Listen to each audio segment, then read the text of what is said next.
என் பாவத்தை என்னாலேயே மன்னிக்க முடியலையே, கர்த்தர் என்னை மன்னிப்பாரா என்று ஏக்கத்தோடு கேட்கும் ஆத்துமாவே, இன்று கர்த்தர் உங்களுக்கு சொல்லுவது சங்கீதம் 86:5.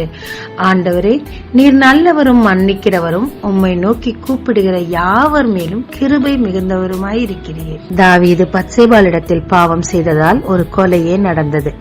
தேவன் அதை தாவீதுக்கு சுட்டி காட்டிய போது அவர் தன்னை தாழ்த்தி அழுது தேவனிடத்தில் மன்னிப்பு கேட்டார். தேவ கிருபை உடனே அவரை சூழ்ந்து கொண்டு தேவனுடைய திட்டத்தில் அவர் தொடர்ந்து நடக்க வழி செய்தது. குற்றப்படுத்துகிற பிசாசு நம்மை குற்றப்படுத்தி தேவனை விட்டு பிரிப்பான். ஆனால் நாமோ தேவனிடத்தில் மண்டியிட்டு மன்னிப்பு கேட்கும் போது அவர் கிருபையினால் நம்மை சூழ்ந்து கொண்டு தம் திட்டத்தில் நம்மை தொடர்ந்து நடத்துவார். ஏனென்றால் அவர் நல்லவர். ஜெபிக்கலாமாங்க. தேவரீர் என்னை உம்மிடத்தில் தாழ்த்தி மன்னிப்பு கேட்டு உம் கிருபையை அனுபவிக்க கிருபைத்தார். இயேசு மூலம் பிதாவே, ஆமென். இயேசு கிறிஸ்துவின் நாமத்தில் இந்த நாளில் உங்களை